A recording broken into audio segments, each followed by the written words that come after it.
Right, next we have Sean Costello. Sean is running for state representative in Marshfield and Scituate, and he's currently chair of the Marshfield School Committee, and former, very briefly, chair of the Marshfield Democratic Town Committee. Yes, that's right.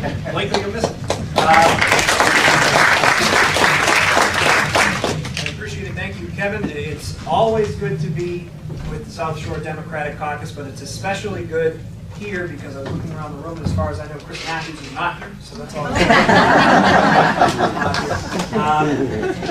Representative Moschino said it before, but I'm going to say it again, is that Marshfield and Scituate for 10 years have been incredibly well served by my friend Jim Campbell. So please round of applause.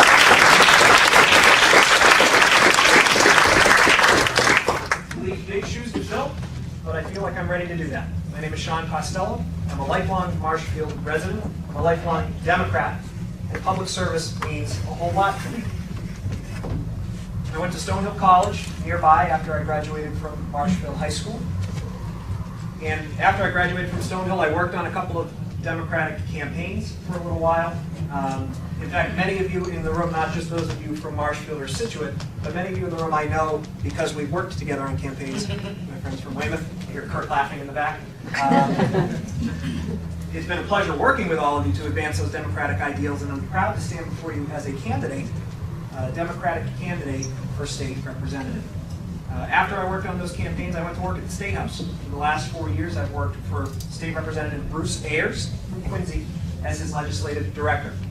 Through working in Bruce's office, I've learned how to shape a legislative agenda, push for it, and advocate for your constituents. I've learned the importance of constituent services, and I've learned what it means to be a representative of the people and do so with integrity, which is incredibly important, and which, of course, we have been used to for before Jim with Frank Hines and with Phil Johnson. I decided to take my commitment to public service a step further. Shortly after signing on with Bruce's office, I ran for school committee in Marshfield.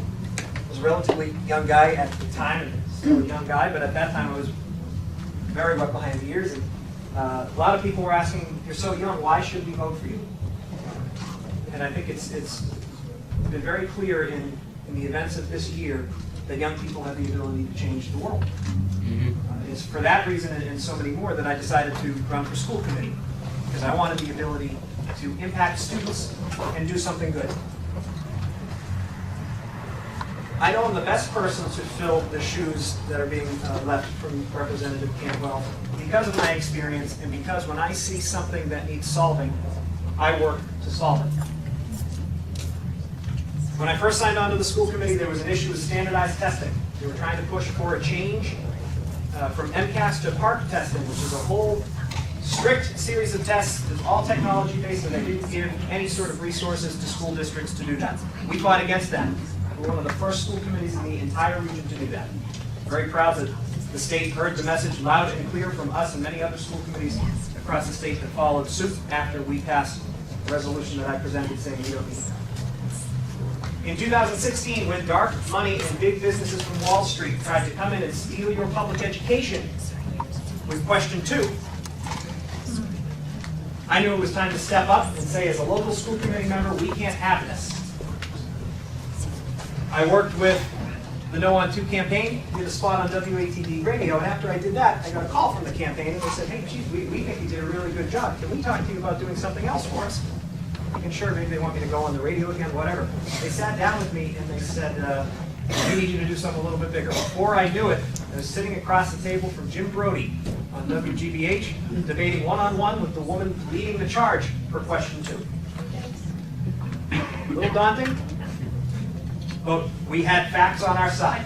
And when Democrats have facts on our side, which is, to be honest, most of the time, that's when we win.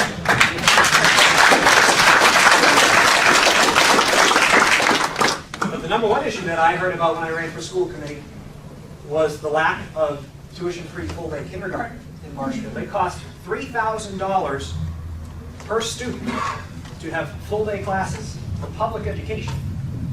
That didn't make any sense to us. So for 3 years, we worked on a plan to make sure that we had the funding in place, and I'm very proud to say that 3 weeks ago, we implemented full-day kindergarten for next year for all of us.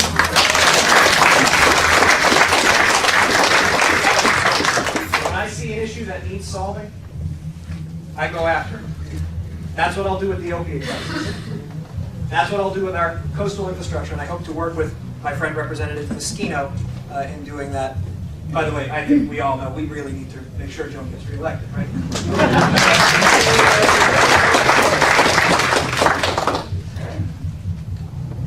And I'll make sure that I'm an advocate for funding of public education, because that's what we need. Somebody with experience, with passion, who knows what needs to happen. Very proud to be endorsed by Democrats like Phil Johnston, former chairman of the Massachusetts Democratic Party and former state representative of that seat. Matt McDonough, Plymouth County Register of Probate. Also very proud to have the endorsement of the Plymouth Bristol Central Labor Council, among some other unions. But what I really need is your help, especially those of you from Marshfield and Scituate. If you can help me out, I know we'll be successful. We have a strong message to take to Beacon Hill.